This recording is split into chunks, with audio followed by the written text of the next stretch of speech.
Wow. Interesting reports come out the last 2 days on inflation. We've seen some dramatic improvements finally in inflation on the consumer side and on the wholesale side. So let me talk about this real quick and I'll show you some information. Today, the producer price index came out. That's the wholesale inflation, which measures inflation.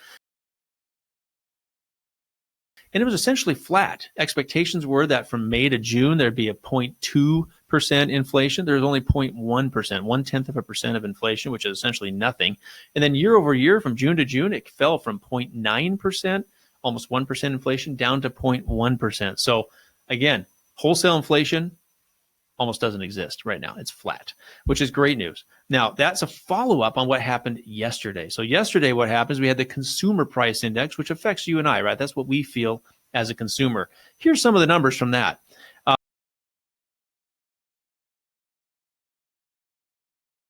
Core, which is a portion of a little over half, right, of the consumer price index inflation report that the Federal Reserve likes to pay attention to, is 0.16. So really pretty low as well. Year over year, it dropped from 4 to 3%. So we're down to year over year and June to June inflation went from 4% a year ago down to 3%. So we dropped a full percent. And the core portion of that dropped a 0.5% from 5.3 to 4.8%. Here's what makes up the core: new cars, used cars, motor vehicle insurance, airline tickets, and then shelter and rent and owner's equivalent rent, which just basically means OER means if somebody were to ask you how much you'd rent your house for, you tell them, and that's a survey they do. So that's a really volatile number because it's not real. It's just speculating, but that's included in there for whatever reason. So these up here, the smaller portion of the core piece, you have new cars. Still, there was no inflation from May to June, flat, but 4.1% inflation from June to June, right? Used cars went down 0.5% from May to June, down 5.2% year over year, June to June. Insurance, car insurance, up 17% over the year. You probably felt that yourself. I know I have. I've got probably way too many teenage drivers as part of my problem, but it's certainly gone up, right, for everybody. Airline fares dropping 19% over year and 8% over the last month. So over almost half of that drop in the last year has happened the last, month to 2 months, which is helpful, of course. And then the shelter component. This is always lagging because people can't get out of their leases and take advantage of new lease amounts immediately, right? That takes time. It takes 6 months or a year whenever their lease comes up. That's starting to come down slowly from 8 to 7.8%, 8.7 to 8.3%. It's a lagging indicator. We'll see that continue to slowly improve over the next year, 6 to 12 months, and that'll continue to help the core. But the Federal Reserve is looking for inflation at 2% levels, right? Preferably on the core, which we're still 2% above where they want to be. So what does that mean? That means they're not done hiking rates yet. They've committed, basically, at this point, to hike another 25 basis points, another 0.25% on July 26th, on their meeting on July 26th. So the market is already anticipating that. It's baked into everything.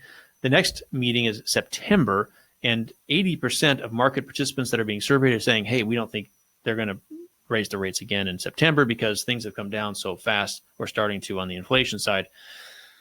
I'm not holding my breath on that. I think the Fed is probably hell-bent on getting inflation down into the twos. I'm going to take them at their word.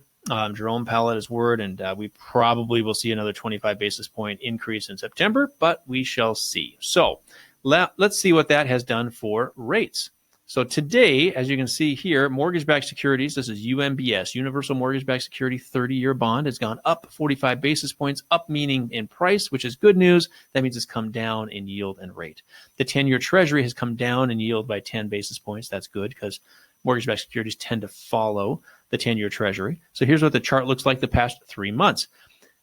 Throughout the whole month of June, we were stuck basically at this Fibonacci level, this line here, kind of up and down, but hovering right around that same level.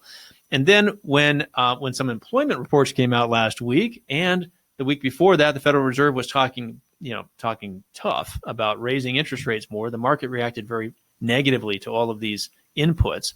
And the price of mortgage-backed securities fell apart. I mean, it was gut-wrenching. So we lost like rates went up 0.5%, right, between the end of June and the July 7th. It was ugly. All came back in the last 3-4 days. Look at that. Bounced right back to where we were. So Great. We lost a 0.5% rate, and now it's back to where it was in June. Let's see if we can continue the momentum. It may be a little bit more difficult to break through some of these lines up here, like the 100 and 200-day moving average lines. Those tend to be more difficult to stay above, as you can see, kind of going back here, right? We only pop above them for a few days and then go below. So we may have nearly exhausted the momentum from these great inflation reports. We might see a little more follow through into tomorrow. But if you're planning to close in the next month or so, this week, today, tomorrow would probably be a very good time to consider locking your interest rate, because I don't know how much longer this momentum is going to last before we kind of peter out and then start drifting back down and rates have drifting back up again a little bit. So thankfully, we had these great reports that came out that made up for all these losses that we had since the beginning of the month. And we're back to where we were in June. It would be nice to get, back up to where we were back in May and April, but I don't know how likely that is, with the Federal Reserve planning to raise their rate again at the end of the month this month, and then the specter of that happening again in September. So that's my market update for today. Have a wonderful day.